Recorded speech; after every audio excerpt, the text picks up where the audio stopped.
Hello everyone, and I am back with the another video of what if Luffy reincarnates into Naruto. And today we are going into the Shippuden era, and in this video we will talk about 3-year time skip that happened.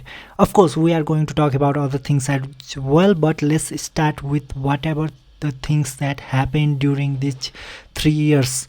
And the most main part of this 3-year time skip was either Naruto training with Sasuke and Sakura, or simply fighting off against Sound Village, because Orochimaru would not give up on Sasuke that easily. He would do anything to lure Sasuke into his hands, and because of that they would get in constant conflict with Orochimaru.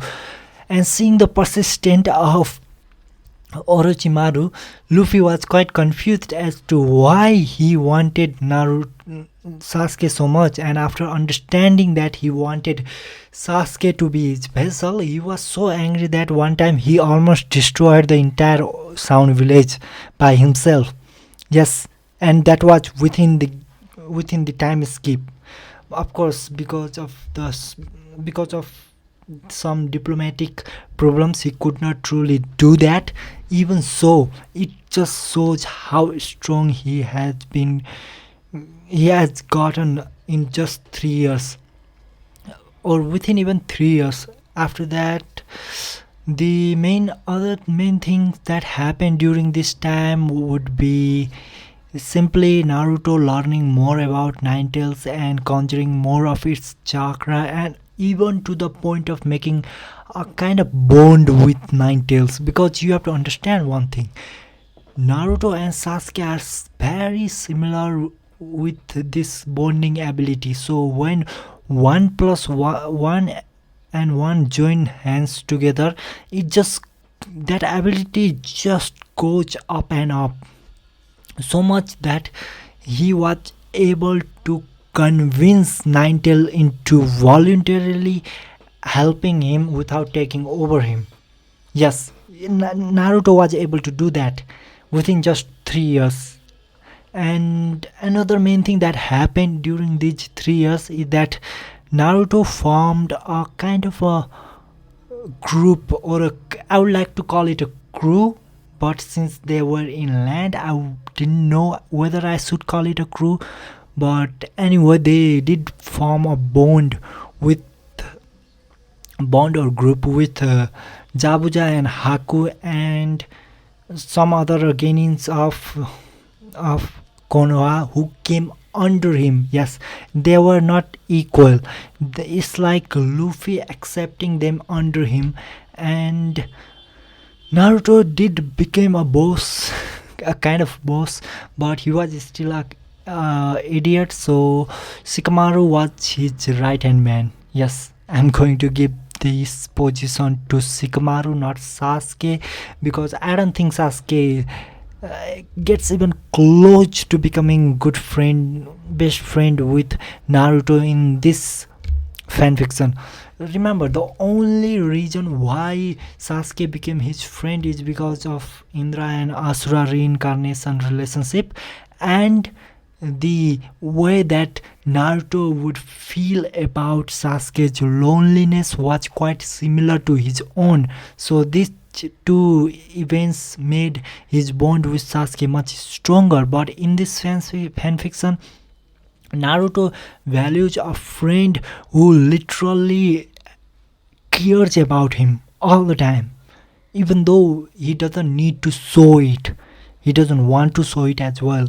And Luffy quite picks it up quite well, and he knows that Shikamaru was that guy, so he would make Shikamaru his right hand man. And this kind of friendship goes beyond just doing some simple tasks. Sometimes they even go far as to outright denying those tasks and doing whatever they want to do, to the point where Naruto once even took his entire group to attack one of Orochimaru base, and destroy it completely. Like literally, he shattered it to the pieces. And thanks to his friends, he was able to save quite a lot of people. And in that group, there was a girl whom he saved during his tuning exam, and this girl was none other than Karin. And because she was also an Uzumaki, he saved her and he brought her back to Konoha. They started living together as brother and sisters, and Karin started caring more and more about Naruto. She did fell in love with Naruto, but she also treats him as a brother instead of like outright lover. And that is because she found that there was another girl who was not only just beautiful but also a princess of a very powerful clan. So she didn't know what to say about that. She just treats Naruto as a brother, and she also tries to get Naruto and Hinata together as soon as possible. And with that, Naruto's 3 time skip ends, and we start the video with Gaara's retrieval arc. And here Gaara is still kidnapped. Yes, he still could not win against Sasori and Dedra, because that monster, or rather Sukaku inside of him, would not simply just help Gaara. So it would be impossible for Gaara to save the village and fight against those two as well. Of course, he is not going to save the entire village like in the original, but he would still try to save his own people, the people he loved. So after this, Team 7 gathers and they go to save Gaara together with other team like Team 9 and 10, and they want to save Gaara, but this process would be a lot different than the original, because here we finally get to see something really interesting. Okay, so this is Naruto using his gear fourth for this first time, and because he could use the gear fourth, he could fly into the air, and Dedra had no escape. Like, he could not take Gaara with him at all. And even though he had a explosion jutsu that could injure Naruto quite a lot, it didn't matter because he was covering his entire body with armament haki. And despite how powerful his his bombs were, it would not harm Naruto at all. Even if he tries to use those mini versions of his bomb and insert them inside Naruto's body, it would not even pierce him at all. That armament haki is protecting his entire body. No matter whether it is from the breath or anything else, it would not go inside of him. So with that, Naruto easily defeats Deidara, and unlike in the original, Deidara dies here. Yes, he is going to die here, and they were late to save Gaara. Still, even so, Chiyo finally gave her life to bring Gaara back to life, because Naruto was still a person who could affect others' heart, and because of how sad he was for the death of Gaara, Chiyo had to leave the future in the hands of youngsters, and she decided to give her life for Gaara. And with that, Gaara finally break out of the curse of being Jinchuriki, and this made Naruto quite happy. They finally returned back to Konoha, and after that there were some things that would change. First, Sasuke, Naruto, Team 7 would once again go to find Orochimaru. Unlike this time, Orochimaru would leave without even hesitation, without even a little bit of hesitation. He would simply just leave outright, and they would not manage to get any info out of him. And because Sasuke is still within Team 7, there would be no Sasuke versus Deidara battle, but there will be Sasuke versus Itachi battle, and it would be quite complex because Sasuke had grown quite a lot in these 3 years. Even though his eyes had not turned on Mangekyo Sharingan, his physical capabilities has reached to its utmost level, utmost limit.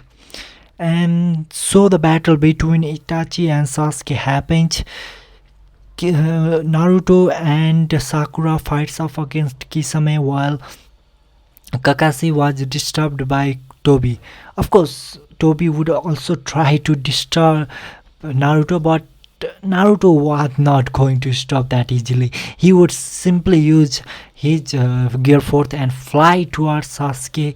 Of course, he's not going to involve in the battle between Sasuke and Itachi, especially knowing that Sasuke might die. He didn't involve in the battle between Zoro and Mihawk. Why would he? Oh, sorry, he not he. Luffy did not get involved in the battle between Zoro and Mihawk. So why would he involve in the battle between two brothers? Was simply there to reduce the number of Akatsuki. And next in the target list was Kisame, and this time Sakura and Naruto are going to fight quite well together because Kisame was a water style user and his attacks were quite big, like they were really, really big. And Naruto had to use his gear fourth Snake Man to fight. Thanks to the speed of his Snake Man, he was able to defeat Kisame before even he could escape. And because he also had observation haki, he could easily sense Kisame who was inside his Samehada, and because of that Kisame had no chance of escaping at all. And Sakura and Naruto easily, not I would not say easily, because there were quite a lot of powerful water style jutsu that they could barely fight against, but they were able to defeat and kill Kisame before he escaped. Although Obito was not able to save Kisame, he still managed to save, or rather take away, Sasuke after the death of Itachi. And this was not something Naruto was able to get involved in because he was distracted by Kisame already, and this caused him quite a lot of trouble because they did not know what Obito was going to do with Sasuke. They tried to find him, but they could not find him at all. And during this time, the Akatsuki were still able to gather quite a lot of tail beast, and finally they learned, while they were scouting for Sasuke, they learned that Konoha was getting attacked by the leader of the Akatsuki. And although it sounds a little bit stupid, but you have to understand, Nagato has a literal feud with Konoha. His parents were killed by Konoha and he wanted to destroy Konoha if he could. And now he had a chance. He knew that if Naruto learns about the destruction of Konoha, he would definitely come back. So he wanted to go to Konoha and destroy it first. And he did. He literally destroyed Konoha with his almighty... I don't know how to say that. Anyway, with his almighty push, he was able to directly destroy the entire Konoha, and a lot of people died in that, including Kakashi. No, he did die. I think he did die because I think he would stay back into Konoha and let Sakura, Naruto, Shikamaru and others find Sasuke instead of getting involved in that, because he had some other things to do inside Konoha. And although that attack worked, Naruto and his team arrived in time and they started fighting against Six Paths of Pain. And because Naruto did not go to Mount Myoboku and he did not know about Jiraya's death, Oh wait, there is some kind of mistake. If Jiraiya did die, Naruto would be reminded instantly, so he would return back to village. Okay, let's make some changes. Okay, Jiraiya died, and the next instant, Pain directly attacks Konoha before even giving them time to recover from the death of the Jiraiya. And since the news of the death of the Jiraiya had not gone into Naruto's ears, it still took him some time to arrive into Konoha. And during the way, as they were rushing toward Konoha, he did learn about the death of Jiraiya in the hands of Pain, and his anger was soaring. It was so hot that he completely forgot to use his observation haki. He was able to fight against Pain quite well with his, especially with his gear fourth, but he could not hold out for more than 10 minutes, and during this time he did not use his observation haki as well, and he was defeated by Pain. Of course, if he could increase the limit of haki for more than 10 minutes, he would not lose that easily, but he could not do it now, so he lost.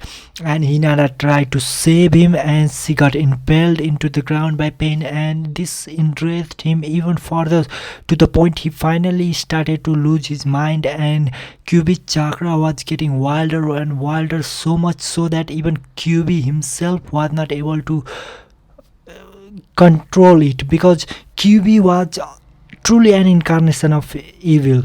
At least he was not able to control his evil intention that easily. And because Naruto was not able to control himself, it affected his mind, and he started going berserk and fighting against Pain. He almost defeated Pain, but he was still inside Chibuka Tensai. And while this was happening, his anger was so high that he almost tore up the sealing paper on the cage. Of course, Kurama did not care about that. He knew that Naruto had completely drowned into darkness. But at this moment, fourth Hokage arrived and snapped Naruto out of darkness, and finally he gave him the hope that he would be able to fight against Pain if he just does not loses his mind. And this let him finally calm down his anger and start fighting Pain over again. And this time he was using his observation haki, armament haki, and conqueror haki to quite a lot, and he was able to defeat Pain. And just like in the original, he will convince Nagato, because even though he's Luffy, he's still a Naruto as well. He could show his empathy to our Naruto and make him understand that cycle of hatred would only end if one of them would give up. So he would eventually convince Naruto to use Rene Rebirth Jutsu to bring back all of those dead Konoha people to life. And at this moment he also trusts Naruto with the future, and this brought Naruto into a little bit of confusion, because he wanted to become the freest man in the world. He didn't want to burden himself with any kind of responsibility, but at the same time he was given a responsibility that he could not refuse. Yes, at this moment he was not able to refuse Nagato's words, and he promised Nagato to change this world. And this is where finally we will get the astonishing growth in his conqueror's haki, because his ambition just got stronger. Of course, Conan still would take Nagato away, and Naruto would return back to village, and he would find everyone cheering for him and making him the hero. And with that, guys, finally let's stop this video right now, right here, so that we can continue the war arc in our next video.